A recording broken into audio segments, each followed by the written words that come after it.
2024 में जब हमने वीडियो बनाया था तो आशीष जी ने प्रिडिक्ट किया था कि 2026 के अंदर करेक्शन देखने को मिल सकती है, प्रॉपर्टी यहाँ पे कम प्राइसेस में देखने को मिल सकती है। 2025 जो है वो स्टेबल रहा, 2026 में काफ़ी करेक्शन हो चुका है।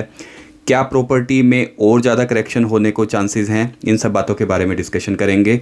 और एआई से रिलेटेड या वॉर से रिलेटेड उसका क्या इम्पैक्ट आ सकता है, या फिर रिसेशन के वक्त प्रॉपर्टी कैसे परफॉर्म करती है, इन सब बातों के बारे में डिस्कशन करेंगे।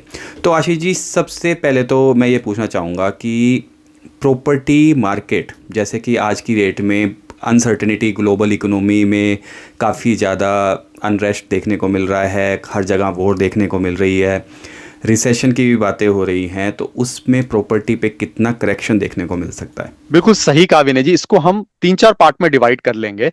कहां पर करेक्शन आ सकता है और ज्यादा। देखो, एक है अफोर्डेबल हाउसिंग, जो कि नॉर्मली लोग 60-70 लाख के घरों की जो बात करते हैं, उसकी अंदर क्या प्राइस करेक्शन होगा।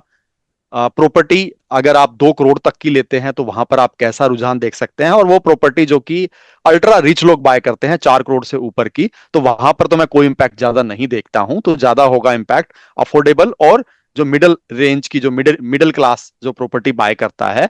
और आपने सही कहा विनय जी, वॉर का और एआई का प्रॉपर्टी पे सीधा इंपैक्ट आते हुए देखने को मिलेगा। उसके पीछे क्या रीजन है वो डिस्कस कर लेते हैं। देखो विनय जी, सबसे पहले वॉर की अगर हम बात करें, वॉर की वजह से एनर्जी क्राइसिस यूरोप और एशिया दोनों में देखने को मिला है, और वहां पर इन्फ्लेशन काफी ऊपर जाने की आशंका है। और जब जब इन्फ्लेशन ऊपर जाता है तो इंटरेस्ट रेट कट नहीं होते हैं, बढ़ने के चांसेस हो जाते हैं, क्योंकि इन्फ्लेशन को कंट्रोल करना है। और ओवरऑल एआई की वजह से जॉब के कंसर्न हैं। आईटी क्लास अगर हम बात करें, सॉफ्टवेयर इंजीनियर्स की अगर हम बात करें, काफी ज्यादा घर में इन्वेस्ट करते हैं या बाय करते हैं, जिसकी वजह से ओवरऑल प्रॉपर्टी की डिमांड बढ़ती है।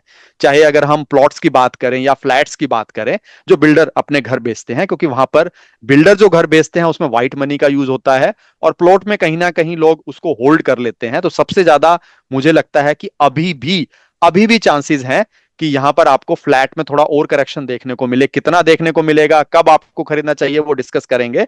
तो विनय जी देखो, मेजर चीज जो है रिसेशन की बातें, इन्फ्लेशन के ऊपर जाने की वजह से, एनर्जी क्राइसिस आने की वजह से, वॉर की वजह से, कहीं ना कहीं जो कि 50% एक्सपेक्टेड था कि रिसेशन यूएस में आ सकता है, और जिसका असर बाकी कंट्री में भी पड़ता है। इंडिया की अगर हम बात करें तो वो परसेंटेज 93% तक पहुंच चुकी है। स्टैगफ्लेशन की बातें हो रही हैं। इसके अलावा ब्याज दरें घटने की संभावना अब नहीं है। सर्वे हुआ है कि आरबीआई हो सकता है कि 2027 मिड तक अभी ब्याज दरों में कोई बदलाव नहीं करेगा। डर यह भी है कहीं ब्याज दर आपकी बढ़ तो नहीं जाती है। तो जब जब ऐसा होता है तो प्रॉपर्टी में थोड़ा सा करेक्शन आता है, या लोगों के सेंटिमेंट चेंज होते हैं। उसके अलावा इंडियन गवर्नमेंट ने पेट्रोल और डीजल के लिए एक्साइज ड्यूटी भी कम की है। इसका इंपैक्ट क्या होता है विनय जी? एक्साइज ड्यूटी कम हुई है तो ओवरऑल जो टैक्स कलेक्शन है गवर्नमेंट का वो कम होगा।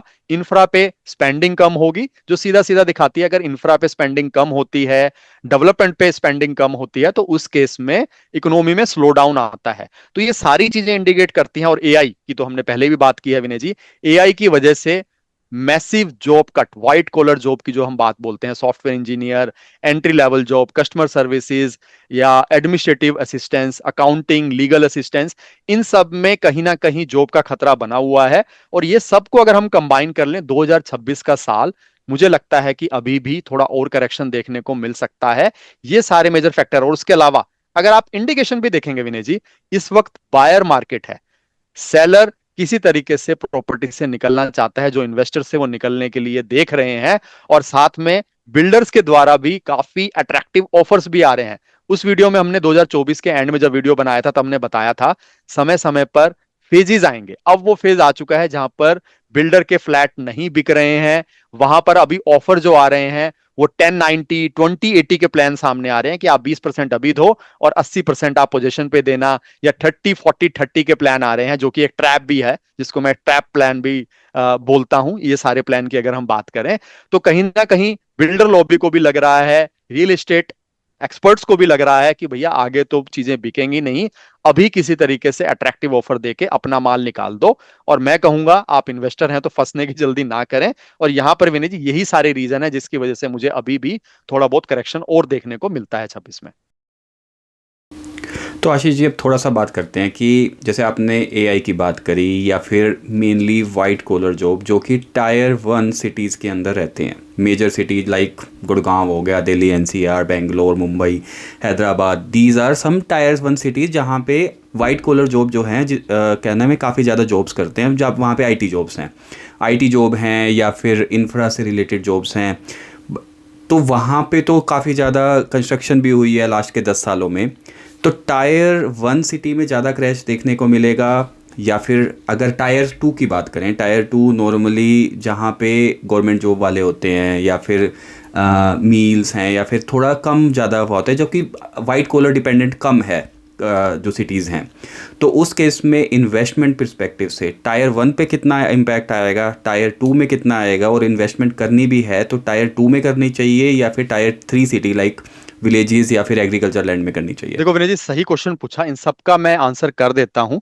आ, जो लोग टायर 1 टायर 2 सिटी के बारे में नहीं जानते हैं, टायर 1 सिटी होती है जैसे मेट्रो सिटीज होगी, दिल्ली, एनसीआर, बॉम्बे, बेंगलोर, पुणे, चेन्नई, ये सारी सिटी हैं। टायर 2 होगी जो कि डिस्ट्रिक्ट रहते हैं किसी स्टेट के, जैसे आप चंडीगढ़ की बात करेंगे, आप इंटीरियर में चले जाएंगे, मैसूर की बात करेंगे, इस तरह से जो बातें होती हैं जहां पर आपका लोकल घर होता है, वहां पर टायर 2 सिटीज बोलते हैं, जहां पर गवर्नमेंट जॉब ज्यादा होती है। आपने सही बोला विनय जी। तो वहां पर देखो, ज्यादातर लोग टायर 2 सिटी में प्लॉट में इन्वेस्ट करते हैं, वहां पर फ्लैट का रुझान कम होता है। तो मुझे लगता है कि प्लॉट में कोई बहुत बड़ा करेक्शन तो नहीं आएगा। अनफॉर्चुनेटली प्लॉट में कुछ ब्लैक मनी भी इन्वॉल्व होती है और लोग उसको होल्ड कर लेते हैं। तो मैं बोलूंगा कि ओवरऑल सेंटीमेंट का फर्क तो सभी जगह आएगा। तो अभी ये बायर मार्केट है, तो मैं बोलूंगा कि यहां पर आप कोई जल्दबाजी ना करें। सेंटिमेंट का इंपैक्ट, क्योंकि अगर बड़ी सिटीज में चीजें नहीं ट्रेड कर रही होती हैं तो उसका मनी फ्लो छोटी सिटी में भी लिमिटेड हो जाता है। तो अभी सेलर एग्रेसिव आते हुए देखने को मिलेंगे, कहीं ना कहीं तो कुछ सेलर होगा जिसको पैसे की जरूरत होगी और वो जल्दी में बेचना चाहेगा, अपना प्रॉफिट कम करना चाहेगा। तो वहां पर वो अपॉर्चुनिटी का आप वेट करें। देखो करना क्या है ये भी डिस्कस कर लेते हैं फाइनली, क्योंकि वीडियो काफी लंबा हो चुका है विनय जी। तो करना क्या है, अगर आपको इस साल प्रॉपर्टी बाय करनी है या नहीं करनी है, अगर आप इन्वेस्टर हैं, निवेशक हैं, तो मुझे लगता है कि आपको अभी भी प्रॉपर्टी से, चाहे वो फ्लैट हो, प्लॉट हो, उससे दूर रहना चाहिए। लैंड में भी काफी अच्छा रनअप आ चुका है। ऑलरेडी 2 से 3 गुना लैंड पिछले 1 साल में हो चुकी है, एग्रीकल्चर लैंड की बात करें। और ये फार्म हाउसेस का कॉन्सेप्ट भी बहुत आया था और वो काफी बूम भी किया था। जिन लोगों ने लेना था वो ले चुके हैं, पर अभी फार्म हाउसेस भी नहीं बिक रहे हैं। तो अगर आप निवेशक हैं तो लैंड, प्लॉट, फ्लैट सबसे दूर रहें। थोड़ा इस साल के अंत तक आप रुकेंगे, 2026 के एंड तक या 2027 के मार्च तक, मुझे लगता है कि आपको अच्छी डील मिल सकती है इन तीनों एरिया में, क्योंकि कहीं ना कहीं डिस्ट्रेस डील आपके सामने आएगी। तो अगर आप एंड यूजर हैं, आपको अपने लिए घर लेना है, तो आपके लिए एक अपॉर्चुनिटी है। इन्वेस्टर को तो दूर रहना है, एंड यूजर है तो अपॉर्चुनिटी के लिए जाना है और नेगोशिएशन अच्छे से करना है, वो भी एक कला है। देखो आपको अपना प्रॉपर्टी डीलर कैसे चूज करना है, नेगोशिएशन अगर आप बायर हैं तो कैसे करना है, कौन कौन से डॉक्यूमेंटेशन पे ध्यान रखना है, और उसके अलावा पैसे कैसे देने हैं, क्योंकि कुछ लोग कैश मांगते हैं। तो इन सब का डिटेल वीडियो लेके आएंगे। और अगर आपको ऐसा वीडियो चाहिए तो कमेंट सेक्शन में जरूर लिखें कि आपको रियल एस्टेट बाय करते हुए क्या क्या परेशानियां आती हैं। उन वीडियो को हम जरूर, उन कमेंट्स को हम जरूर कवर करेंगे। तो उनके डिटेल वीडियो रहेंगे, एक अलग से हम सीरीज चला लेंगे।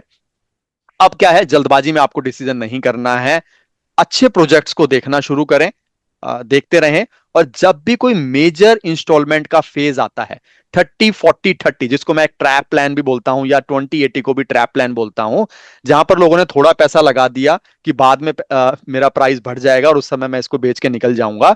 पर अभी मनी फ्लो जिस तरीके से रुकेगा, उस समय मेजर इंस्टॉलमेंट में लोग निकलने की कोशिश करते हैं और वहां पर अपना प्रॉफिट भी कम करने की बात करते हैं। तो उस मेजर इंस्टॉलमेंट में जहां जहां प्रोजेक्ट पे आ रहा है, फ्लैट्स की अगर हम बात करें, तो उस समय आप उन प्रोजेक्ट्स को, अच्छे प्रोजेक्ट्स को माइवन कंस्ट्रक्शंस के साथ देखते हुए, उसमें आप अपने एंड यूज के लिए, अगर आपको अच्छी अपॉर्चुनिटी मिलती है तो आप ले सकते हैं एंड यूज के लिए। निवेश की बात नहीं कर रहे हैं, किस प्रॉपर्टी का कितना प्राइस सही है ये भी कैलकुलेट करना इंपॉर्टेंट है, जो कि एक वीडियो में हम कवर करेंगे। अगर आपको लगता है करना चाहिए, क्योंकि वो नेगोशिएशन का पार्ट होता है।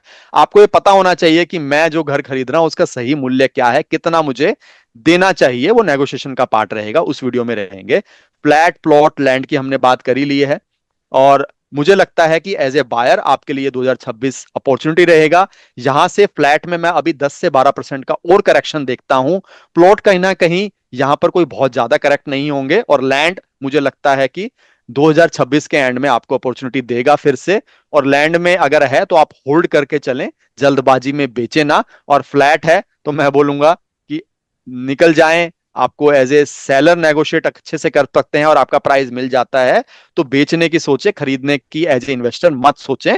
तो ये एक क्विक था रियल एस्टेट को लेके, जो अभी करंट सिचुएशन चल रही थी वार की और एआई की। बाकी आने वाले समय में जैसे मैंने बोला, तरह तरह के रियल एस्टेट से रिलेटेड वीडियो आते रहेंगे। आपको हमारा वीडियो अच्छा लगा तो लाइक जरूर करें, और बाकी आपकी जो भी प्रॉब्लम आपको फेस होती है वो कमेंट सेक्शन में लिखें।